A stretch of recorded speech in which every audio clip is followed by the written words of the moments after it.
we want to thank One Time Plumber for their support of our community spotlight program here on KRIM, broadcasting live from the Sawmill Theater Complex.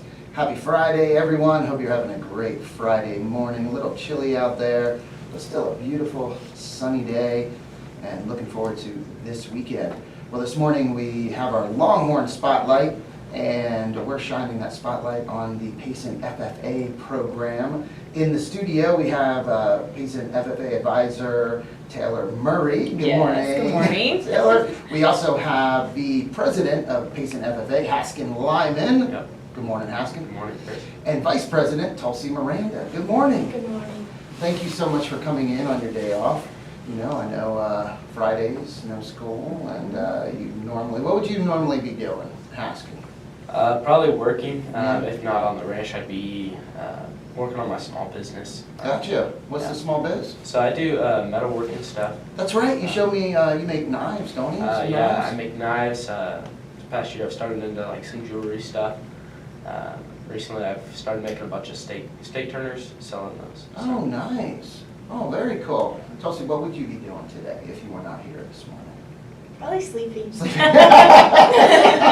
sleep, there you go. Okay, sleeping, yeah, until, what's it, well, it's 10, okay. Maybe just waking up. Just waking up, just getting started. Hey, that's okay, because what does your week look like? I mean, because you're up in Pine, yeah. So you probably have to get up a little bit earlier to get down to school and stuff, yeah? So a little earlier morning, so Friday, the weekend, you can kind of chill a little? Oh yeah. Are you working right now? Do you work anywhere? Mostly in the summer at my family business. Gotcha. Uncle Tom's, right? Pine Ice. Pine Ice, there we go. So, again, we're going to be talking Payson FFA and just how the year's been going, what you've done so far, what you have coming up. I guess the year, halfway over? We're a little over halfway now. No, It's goodness. crazy how School quick year. it goes. Yep. Yeah, and now both of you, you're a senior, Haskin? I'm a junior. Junior, Me and too. junior, both juniors, okay. And how does the class, how many students? So total program, we have about 120 students, give or Okay. take a few. We have four different sections. So we have an Ag 1, Ag 2, Ag 3, Ag 4. Mhm. Students work their way up through the program. We do kind of a little bit of everything. You know, the agriculture industry is a pretty broad one, so Yeah. we cover a little bit of everything. These students right now as juniors, they're actually working on an agribusiness unit. Mm. So hopefully, maybe it's teaching Haskin something that he can apply to his small business that he talked about. But our senior students work on internships, and really we're just focusing on getting them ready for what's next, right? Are you going to college? Are you going to trade school? Are you just ready to get out and work? We're trying to help them figure that out. And then our Ag 1 and Ag 2 students are, like I said, just a little smorgasbord. We're all over the place with what they get to do. Trying to figure it out. I guess Yeah. getting exposed to a lot of different. A lot of different things, yeah. Art. So, for example, our Ag 2 students right now, we're in a food science unit, and so we're talking about food safety, and we're getting ready to work on meat production, meat quality. Mhm. And that's something that I learned when started having the FFA program on our Spotlight program, just how diverse. It isn't like maybe people that were in, and I wasn't in our FFA program in high school, but 20, 30, 40 years ago, FFA was probably a lot different and not as broad as it is today. Yeah, I think traditionally people looked at the FFA programs as that traditional sense of this is farming, this is ranching, this is raising animals, growing crops, those kinds of things. And definitely, like, we still talk about some of those skills, but over the years it's definitely changed a little bit, where it's more just focusing on general agriculture literacy, right? Not enough people in our community understand where exactly their food is coming from. And so we not focus on where it's coming from, but I try to get a little bit about why we do things the way that we do, right? The science behind what makes a farmer have different decisions and things like that. There you go, and I saw you shaking your head like in agreement, Tulsi, that there is a lot involved with FFA, a lot of different areas that you can participate in. What is your favorite part of FFA, or what do you enjoy the most? My favorite part is probably fair. Okay. Yeah, so we both race steers for the Hill County Fair. Oh, yeah. You both had them out there. And how is that, because you're competing against each other, right? I mean, Yeah. you're raising animals, you are competing as far as showing them, you're auctioning them off, you're trying to get the most for your animal because you've invested a lot of money, time, effort into raising the animal, so you want to get that back and get money for your future, whatever you're doing, or whatever can help you, you know. So how is that, you know, as far as the competition part? Do you both like that? Do you like kind of the, you know, does it drive you? Does it motivate you, or do you not look at it that way? Yeah, so there is an aspect of competition to it, Mhm. but the whole community of fair is like one big family. We all work together and strive to make each other better, even though we always want to win. We all I know, are there. these are two of the most competitive ones, so Yeah. I'm proud of him for saying that. we all are there in the end to help each other. Yeah. Even though we might win, Mhm. winning's really just a label Mhm. in that sense. It's all about the experience and getting up. And then, like you said, that is really good that you're a family, you're all, you know, Payson FFA, you're one team. So when you go and compete, when you travel, you know, to the different levels of competition, you're there for each other. You're working with each other, you're preparing with each other, getting ready for it, and then when you go to those competitions, I mean, you got to be close. You got to be a strong team, or else you probably won't do well, right, Tulsi? Yeah. So, how about competitions? Have you been to many of the competitions, and how do you like those? They're fun. I get to meet all the FFA kids around Arizona, and we got to go to nationals for the first time last year. Oh, how was that? It was an amazing experience. We didn't get to compete at nationals this last year, but we did get to attend the rest Okay. of the convention. Gotcha. Yeah. Yeah. So we get to meet, talk with FFA students from all over the country. Where were nationals held this past year? Indianapolis, Indiana. Is that Yeah. where usually? Typically, they kind of rotate between there and Louisville, Kentucky. Oh, okay. So they have, I mean, the cities have different contracts with them. Mhm. So, or in Indianapolis, at least for 2 more years, and then we don't know Gotcha. where it is after that. Gotcha. How do you like those competitions, Haskin? The competitions are amazing. Mhm. Like I said, it's all big family, big community. Even if they're not from here in Payson, it is a nationwide organization. Everybody may not know each other by name, but they all have kind of the same values. They all kind of know about the same stuff. So. Must be cool at those national competitions. I mean, everyone with their FFA jackets, so when you're out and about, and you know, you see all the jackets, and like you said, it's, wow, this is cool. Or, you know, all FFA, it's like taking over a community. Yeah, yeah, it's crazy the sea of jackets that you see when you're in the convention, huh? Wow. So approximately how many attend those national? This year was 60,000. Yeah, I think it was like 60. Like 6, yeah, roughly. Whoa! Roughly, My yeah. goodness. The largest national convention in the second largest national convention in the United States, and that's second to the Democratic National Convention. Really? Yeah. My gosh.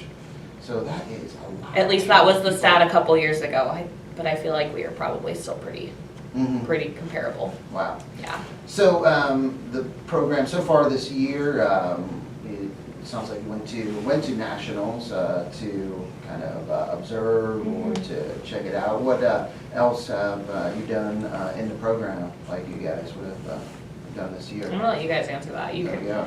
I know what I've done, but what have you done? Yeah, so we did start off the year with fair, Okay. basically like every year. And then we've done a couple events throughout the year. Like we what? do have, What are the events? so we had our regional Not everybody competitions. Uh-huh. That was in, when was that? November. November. Uh-huh. And then like you said, we went to national convention. That was in October. Then we've had a couple of chapter meetings. We have a big Christmas party in December every year. Some local, kind of a mix of regional and local stuff, just to again build that camaraderie that they both talked about. Yep. And we've done quite a few of the parades around. Participated in those. We did a joint one with the construction Technologies there. construction Yeah. technologies for the light parade. Nice. That was a fun one. It was, yeah. There you go. And how about you? What's like stood out? What's been the thing you've enjoyed the most so far this year? That's hard. That's hard. I'd say fair again. Yeah. Our big month is this coming month, so. February Yeah. is a busy month for February's us. a busy yeah. month. Oh, yeah. Gotcha. Well, first, I guess fair. So how did the fair go for you guys? I know it was a little bit ago now. Golly, that's September, right? Right. Last year, so it was a little bit ago. Well, and they're already But- working on their projects for Yeah. this coming year. Both of them already have their steers for this coming fair too, so. Wow, okay, so. It's a pretty quick rollover. Yeah, so last year's fair, how did that go? It went well. Mhm. We're the only competitors for our age group, so. Gotcha. And the auction went good? Yeah, the auction was great this year. Auction was great. It was this year. great. A lot of support from the community. We were very grateful. Yeah, that is awesome to see. So, you have new steers that you're raising. So, you have what type of steer or what? So I haven't got mine physically yet, so Okay. it's just from the family's ranch. I'll be down there within the next couple of weeks to get it. Okay. But it's probably going to be a Brahmin cross, Okay. Fingers crossed.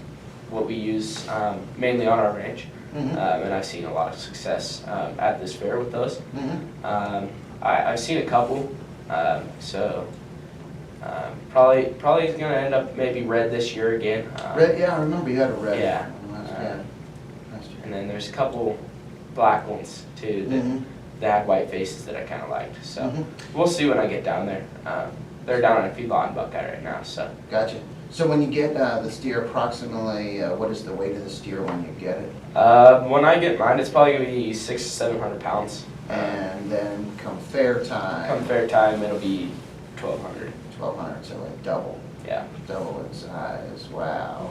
And so what does it look like with the steer, kind of an average day, Tulsi, taking care, or an average week, I guess, with your steer? I spend about an hour to an hour and a half every night working him, Mm-hmm. and then just basic feeding and making him nice. Cleaning? Yes. Yeah? Lots of that. Lots of that. So, training. Well, what are like some of the, don't give away your trade secrets, because Haskin's right here. Well, What do you do, training? well, I'm grateful for him because he's helped me a lot. It's only There we go. it's only my third year, Okay. so I'm not as Experienced. experienced. So he's helped me a lot. So There we go. That's very nice of you, Haskin. Very, very nice. But it's really just training them, walking on the halter, how to set up, they try to set them up so that they look the best to the judge, right? If they Yeah. stand certain ways, sometimes they look funny, so you wanna find their best stature, those kinds of things. So it's a lot of learning. The animal has to learn you and you have to learn your animal too, Yeah. and that goes for all species, right? Not Yeah. just the steers. Yeah. So I would imagine that time spent with the steer or any animal, then there's like a comfort level that's built up, trust, they get more calm. I know it was funny listening to Trent Hazelo and how he walks his around the He neighborhood. does. And, I think hospice or goodbye one of the nursing homes over there. Mhm. And some of the people are like, that's a big dog, or what is that? And it's like, Yeah. it's my steer. Yeah.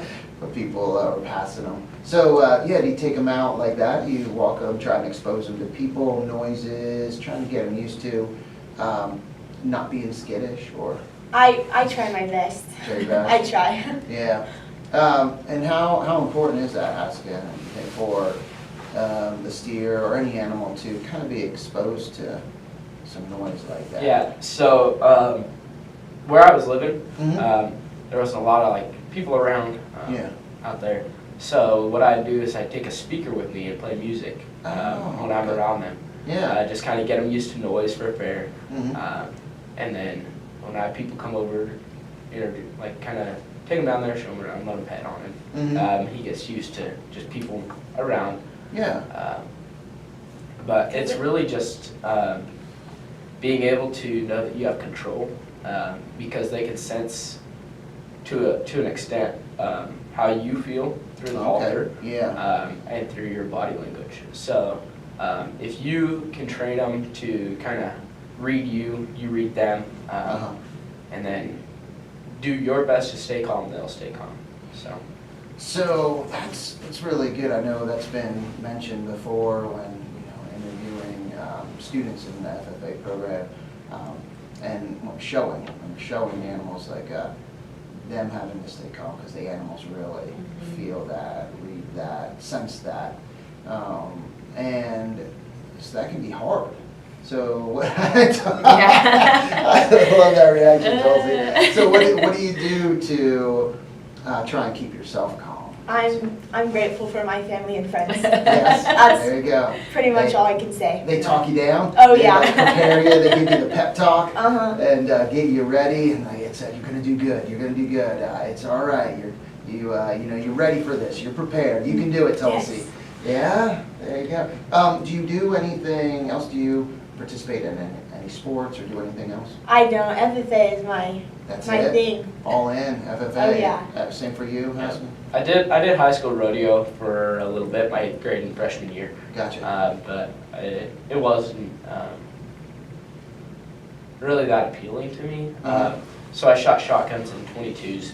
So Oh yeah, that's right. yeah, I'd leave sometimes drive across the state like 4 hours to go shoot. So Yeah. I did enjoy that. The Mhm. people were great, just like they are with FFA, Mhm. but it just wasn't the best, you know. Yeah, gotcha. Yeah. Yeah, that High was- school rodeo does demand a lot from Yeah. you know. Yeah, so if you were putting your time into FFA, your family's ranch, business, your business that you have, and participating in high school rodeo, whew, that seems like there's not enough hours in a day for all that. Yeah. That's a lot. And I think that's what makes high school rodeo, I mean, for some kids, it's absolutely amazing, right? Don't get me wrong, I Oh, yeah. absolutely support the kids who participate in it, but when there's a rodeo almost every weekend and you're having to drive across the state to get there, you know, some people love that lifestyle Yeah. and it's great for them, but Mhm. like I said, it can be demanding. for Yeah, sure. yeah, that's a lot of time, a lot of a big commitment to that. So the rest of the year, what do you have going on for the rest of Oh the year? goodness, we've got a lot coming up. All right. Our coming up quite quickly actually. Mhm. Every year we have an annual father-daughter dance. Mhm. We host that in the Longhorn gym. Mhm. This year we've kind of decided to rebrand that Mhm. and open it up to all families in our community, just because that's one thing we noticed is it wasn't so much a dad and daughter date night, as so to speak.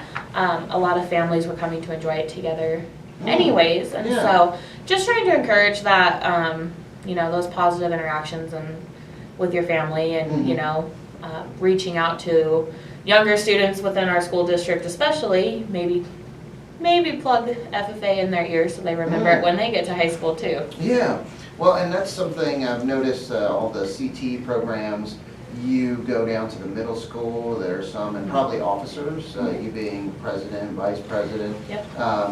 You go down and speak to middle school students? Yes. So once a month, Once a month, yeah. we go down and we talk to upcoming freshmen about why they should choose FFA for their CTE for next year. Mm-hmm. Haskin actually built this cow that you milk.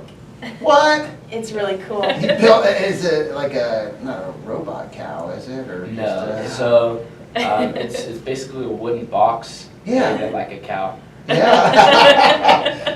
And then I used bottles you would use to feed a calf. Uh-huh. So an orphan calf or one that's not eating like proper feeding from its mother. Yeah. You'd feed it replacement milk, so like a baby bottle, but for cows. And I made a slot for those, and those slide in there, and cut a hole in the top of them or the bottom, depending on how you look at it. And then you fill that with water, and you can milk it. Wow. How do the kids like that? Some of them like it, some of them don't really care. These are 8th graders that we're dealing with, so reactions are different. Yeah, middle school. Yeah. Those are some weird years. Yeah.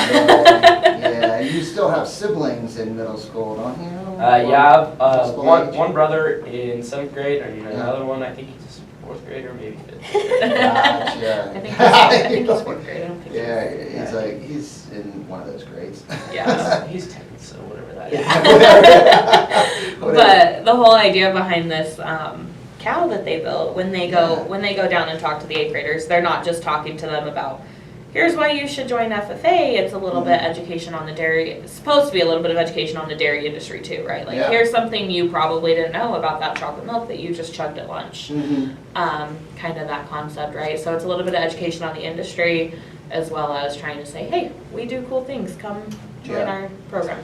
If I've shared this story, I apologize, because that happens when you get older. You like start sharing stories, over and over to people. And so this is advice when people are telling you the same story. It's not rude to say, oh yeah, you've told us that already. We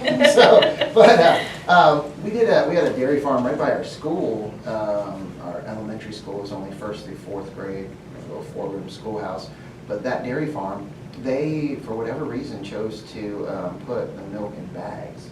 And they bagged it, and then you would just cut the corner and put it in a pitcher and pour it out like that. So each year the class would do a tour of the dairy farm, and in the store they had there, they would show us the strength of their bags, and we were like 2nd, 3rd grade, whatever, and they said, yeah, you can stand on these bags and they won't break. So one friend, Chris Butler, he was a little rascal in elementary school, and he stood on it, and then he started jumping, and we're like, whoa, and the guy's like, no, but it didn't break still, but it's like, oh boy. But I've never seen in bags, but it was a great idea. They just sold bags, you could pick them up. That's actually just a choice in manufacturing. It's kind of a regional thing. Yeah. But it all depends on, the plant that they're bottling and processing, and why it's different, I don't know, but it's just, one's not necessarily better than the other. They bagged them right there. I mean, they had the whole process right there, so they milk, bagged, and then sold them in the store. So it's really cool. I know we've talked about it in other programs, like with the milk, grading milk, and just all of the things that you do, and with the beef as well. Do you really get into that, Haskin? Enjoy that? Yeah, so I actually compete in meats evaluation. Okay. That's a regional, state, and then national competition. So you get to look at various cuts of meat, and then you determine species, primal, and then the cut. And then sometimes you do cookery, dry, wet, or both.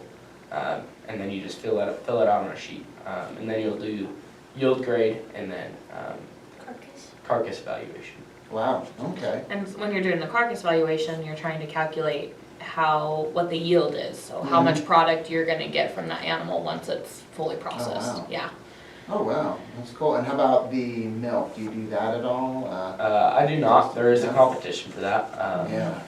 But I do not compete in that. There was a couple last year that competed. I don't know if there is any This year we don't have any on that team, but the milk quality is a contest that we have, and so it's looking kind of the same thing, right? It's assessing different milk samples. A lot of times, the phrase "you are what you eat," right? If cows are eating certain things, their milk's going to have different qualities to it, and so it's identifying those, identifying types of cheeses, because the aging process of cheeses is what makes flavors of cheeses different. So it's, again, back to that science of how we got these things is kind of what that contest is looking at. Gotcha. In competitions, how do you compete, or what do you compete in? I compete in the same as him, so we're on a team. Gotcha. Yeah. Okay.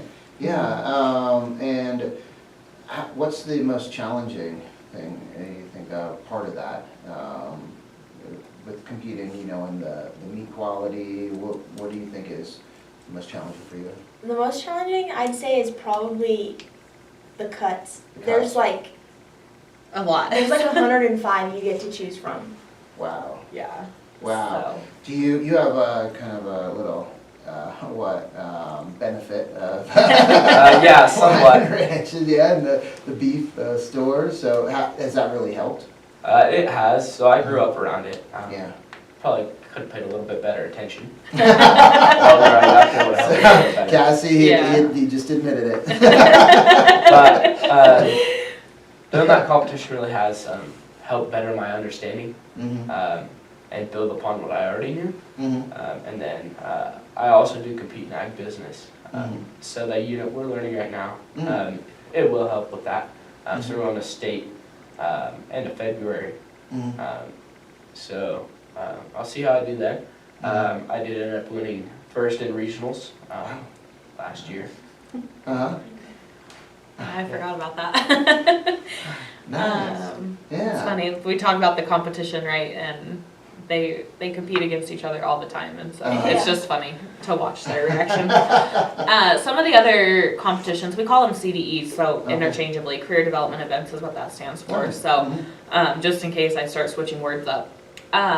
Some of the other ones that we have students participating in this year are the horse evaluation, Mhm. looking at live horse on the hoof, Mhm. evaluating them for their use and form and structure and all that good stuff. We also have vet science this year, which is a new one for me. I've never had students try before, so me and the students are learning a lot together on that one. What else do we have this year? No. Wildlife evaluation, okay. yep, wildlife, or not evaluation, wildlife management is a Okay. really popular one. Poultry evaluation, agriculture mechanics. The agriculture mechanics is kind of a cool one this year because they're actually looking at alternative energy sources.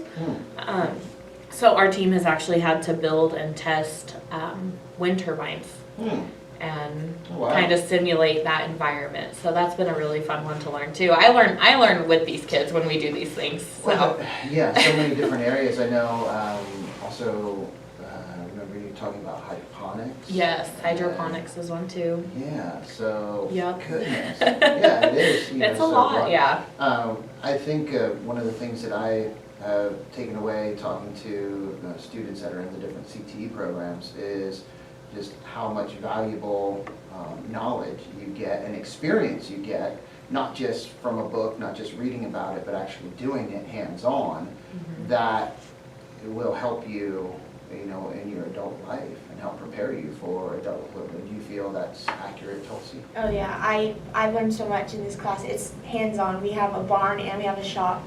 So we get to be around animals, and we also get to like weld and make birdhouses and all this stuff. It's everywhere.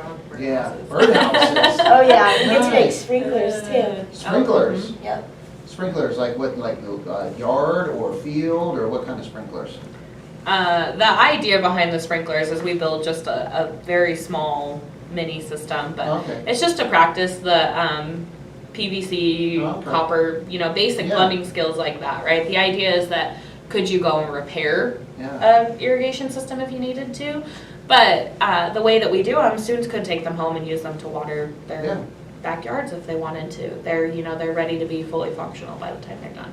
Yeah, you've done a few repairs, haven't you, on Yeah. water lines, Yeah. straw, Yeah, last weekend I was out there, we were out the ranch west of Payson, and we had a faucet that froze and then cracked. So that was a fun one to try to fix while getting sprayed in the face by the water. And what was the It was temperature? cold last weekend. It was Windy. It was cold and windy, so Yeah, it was probably 45 degrees when I was working on it, and then it was windy, so yeah, it felt like 30-something. yeah, it was cold. Yeah, fun times. No, well, Hey, thank you so much. It's that time, already 10:30. Goes thank so you. fast. I know. Well, it's great, talking about things you really enjoy. Obviously, you two really love being in Payson FFA and everything you do. And yeah, congratulations also, President and Vice President. That is awesome. Thank you. And yeah, and look forward to having you guys on again. Thank So you. Thank you so much. Yeah. You're welcome. Thank you everyone for listening and watching today. And also want to thank again One Tom Plumber for their support of KRIM and our community and Longhorn Spotlight programs. Time to get back to the music now with some Looking Glass, In Excess, the Yardbirds, and more. But before that, we'll have a quick update from the National Weather Service. You guys have a great Friday and a wonderful weekend. And we'll see you on Monday. With this morning's KRIM weather forecast, Payson and surrounding areas. Shut that down.